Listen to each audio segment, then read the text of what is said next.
A video has been leaked of Zach LaVine teasing a potential trade request to the Toronto Raptors mid-game with a Toronto Raptors star. So, given all the rumors that have gone around regarding Zach LaVine that we've covered on this channel, we'll break down what he had to say and if it could actually lead to a potential trade request. And also, the Raptors had a wild game against the Cleveland Cavaliers yesterday, so we're going to dive into all that and more in this vid. But before we jump into that, folks, guys, we hit it. We finally got it. Kurt just flew back from Montreal, so I missed the actual game reaction last night. But happy to celebrate today. We hit 30,000 subscribers on the Raptors Digest. So once again, thank you to everyone that's been watching, supporting the channel, chatting raps over the past 6 years. I mean, it means the world to me, Marcel, everyone we got going at Digest Media, and this is only the beginning for the channel. So appreciate you guys as always. And if you haven't hit that subscribe button, join the way, be a part of the first 31,000 subs to the Raptors Digest. But let's jump into the news, as basically Zach LaVine sort of teased a potential trade request to the Toronto Raptors mid-game in a leaked audio snippet of him discussing sort of some stuff with OG Anunoby. Now, pulling up the video here, screenshot of the video, basically you can hear Zach LaVine say that, if you guys beat us by 20 points tonight, I'll request a trade to Toronto. And OG Anunoby gives some smiles. You can see the screen grab of the vid right there. It's tough to get the audio out through this video, but interesting stuff from LaVine, obviously candid, obviously off the cuff, but given everything that's sort of going on, the drama, and obviously reading into this too much would be foolish, would be stupid and all that, but we know that Zach LaVine has been linked to the Toronto Raptors ever since, that Shams report came out that indicated the Bulls and him are mutually sort of pursuing a potential deal to get him out of Chicago. So all the rumors, all the speculation has picked up in that sense. And, Zach LaVine sort of literally saying this, no one mic'd up, knowing all the cameras are on you, not covering the mouth or anything along those lines, to OG Anunoby mid-game is fairly interesting. Now, the Raptors did win that game against the Chicago Bulls in pretty handily fashion. It was a big dub. The Bulls made a little run at the end, and I sort of joked about Zach LaVine auditioning to be on the Toronto Raptors, given his performance in that one. They didn't beat him by 20, so we didn't get a Woj bomb drop today with Zach LaVine calling for a specific trade request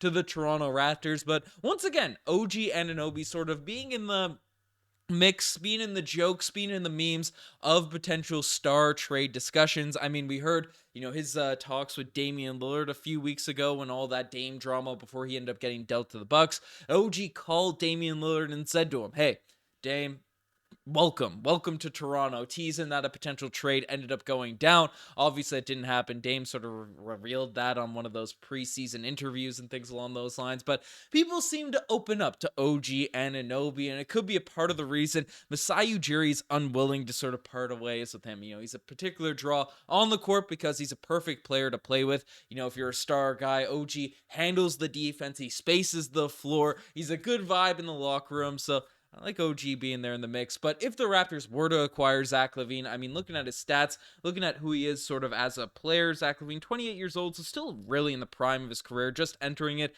this season, averaging 22 points per game, 5 rebounds, 3 assists, shooting 34% from the three-point line, 45% from the field. When all these trade discussions sort of started picking up, a week or so ago, those numbers were down. Zach LaVine's numbers are sort of more so going towards his career averages, or at least averages over the past couple seasons, over, the last few games. So Zach LaVine is certainly a bucket getter. He showed up against Toronto, as we discussed in that post-game reaction, and probably wouldn't have to take as much as would have been required for a guy like Damian Lillard in those sort of rumored star trade packages. Gary Trent Jr., Chris Boucher, a couple bench guys, Otto Porter Jr., that salary filler sort of works, maybe a couple future firsts. You'd really have to believe that this roster, built around a team of Dennis Schroeder, Zach LaVine, OG Anunoby, Pascal Siakam, Scotty Barnes, Jakob Poeltl, right? Whoever we keep on that team. I know Grady Dick's been up and down in the G League now at this point, and Precious Achua's on the team and all that type of stuff. You'd really have to believe that we are an actual competitive roster if we did end up making that move, because giving up future draft capital in order to acquire Zach LaVine and his massive contract, which is another sort of big concern if a deal were to go down, because you'd ideally want to keep all your star power if you bring in Zach LaVine. You wouldn't want to sort of replace one with the other and give up future sort of trade assets. But Zach LaVine is a guy that sort of, is on one of those max-ish type deals, 30, $40 million per year for the next 3 or 4 seasons. So, combining him to the cap ahead of Pascal Siakam, OG Anunoby, Scotty Barnes in a couple years when he's in the mix of everything getting his contract extensions, Jakob Poeltl, $20 million per year. Dennis Schroeder will likely be up higher after the next sort of, after this 2-year contract's up. He's getting, pretty underpaid now at this point, given what other starting point guards across the league are getting around the league. So, I don't know.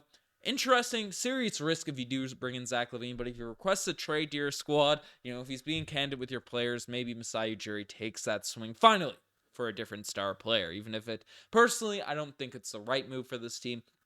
I'd still welcome Zach LaVine on the roster because he's a great player. So that's just how it is. You want good players on your team. Let Bell and Rogers sort of pay the luxury tax, pay those bills. I mean, they're already charging us enough with the old internet phone bills and all that type of stuff. So they're charging us high phone bills. May as well pay that luxury tax. Give back to the people, guys, at Bell and Rogers. But let's dive into the next discussion, as this must be discussed. And I'm discussing it here. I don't want to do an official game reaction because, as I briefly mentioned earlier, it's flying back from Montreal St. John's. Missed most of this game. Did catch the highlights and did get to stream the last 2 minutes in the airport of the Cavs versus Raptors game. And it was a wild finish to this one. Looking at the highlights, looking at the box scores, the Raptors sort of had a lead. They let it slip and then at the end made a nice little push. But I saw a lot of sort of discussions, a lot of dialogue specifically around Gary Trent Jr. because I did watch that last play live, watch the highlights of it again because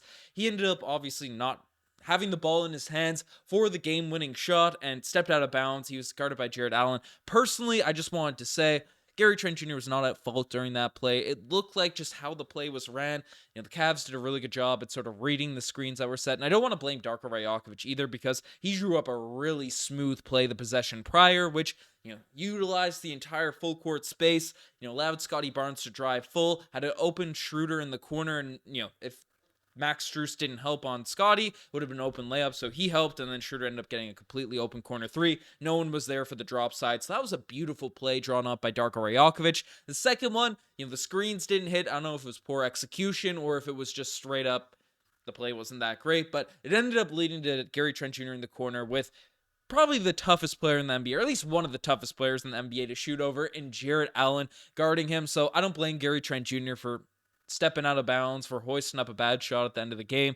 I mean, Gary Trent Jr. in this game particularly, again, didn't get a good feel for how everything went because I only watched the highlights of this one, but Gary Trent Jr. did shoot 5 of 13 from the field, didn't make a lot of his threes, 1 of 7, but had 13 points, was a plus, overall for the game. So I don't think the hate on Gary Trent Jr. is what warranted, even though he has had a bit of a down year this year. But that's just sort of me, especially regarding that last play. I know there's a lot of discussions about this one, but we can briefly look through the box score again. Won't have too much of analysis, but Poeltl looked like he had an efficient night.